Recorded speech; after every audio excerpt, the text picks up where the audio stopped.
Fear will always be a player in your life, but you get to decide how much authority it has. There was a Japanese samurai named Kaido. Kaido didn't know fear was running his life. He thought he was being smart, responsible, strategic. At 22, Kaido wanted to design films, not act in them, not watch them, create them. He would sit up at night editing imaginary trailers in his head. He felt alive thinking about it. But when graduation came, his uncle pulled him aside and said, "Be realistic. That industry is unstable. Get something secure first." Secure. That word wrapped around Kaido like a blanket. So he chose accounting, not because he loved numbers, because he loved certainty, or at least the illusion of it. The first year felt fine. The salary hit his bank account on time. His parents were proud. People nodded approvingly when he said what he did. Approval feels good. Fear loves approval. It makes obedience feel like maturity. But every Monday morning, Kaito sat in his car outside the office for 10 extra minutes, not because he was tired, because something inside him was slowly going quiet. He told himself, it's just part of growing up. That's how fear disguises itself, as adulthood. 3 years later, the firm downsized. Kaido was called into a glass office. They thanked him for his work. They said it wasn't personal. Security dissolved in 12 minutes. He walked out holding a cardboard box, and for the first time, the truth hit him. He had sacrificed the thing he loved for something that was never guaranteed. You can fail at what you don't even want, so why are you afraid to try what you do? That realization didn't inspire him. It humiliated him because he saw it clearly. Fear hadn't protected him, it had delayed him. But here's where it gets worse. Kaido didn't just choose a safe career, he chose a safe personality.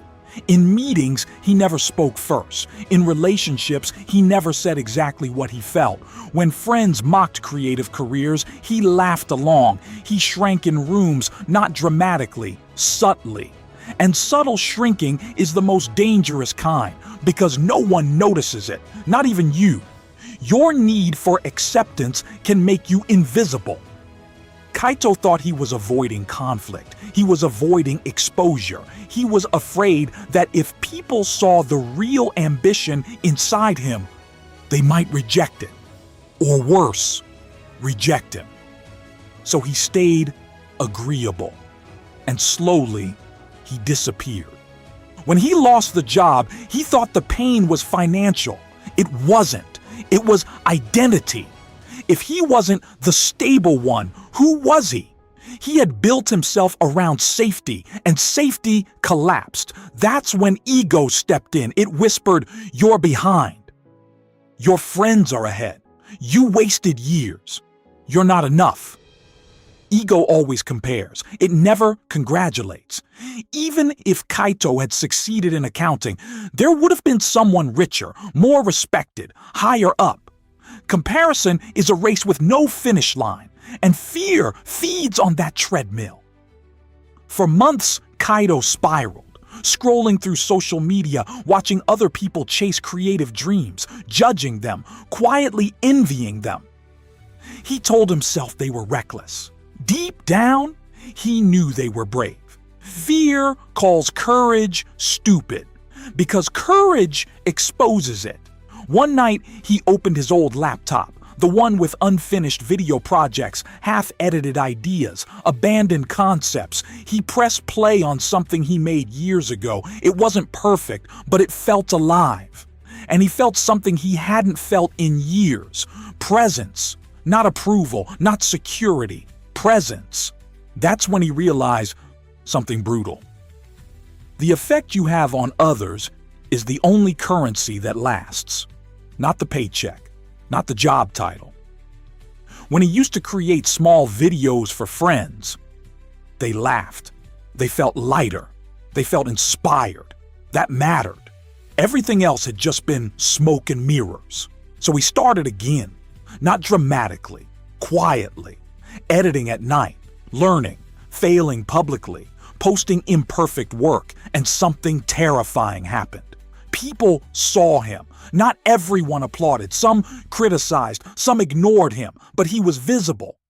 For the first time, fear wasn't choosing for him. He was moving with it, not obeying it. You keep trying to eliminate fear. That's the mistake. Fear doesn't disappear. It just changes position. It moves from the driver's seat to the passenger seat. It can talk. It just doesn't steer. Kaito still feels fear before every project, before every risk, but he finally understands something most people never do. You can fail safe, or you can fail alive. Either way, failure is possible. So why are you building a life around avoiding it? You say you need clarity first. Clarity comes after movement. You say you need confidence first. Confidence comes after action. You say you need guarantees. Guarantees are fantasies created by fear. Your job is not to control how it happens. Your job is to open the door in your mind. When life cracks the door open, walk through it, even if your hands shake. At the end of it all, Kaito realized something simple. Every decision came from one of two places, love or fear. Love said, create, risk, speak, be seen. Fear said, wait, hide, blend in, be practical. Look at your life carefully. Which voice have you been obeying? Fear will always be present, but it was never meant to design your life. It was meant to test it. So the real question isn't, am I afraid? The real question is, who's making the decisions, love or fear? Choose carefully, because whichever one you feed will become your future.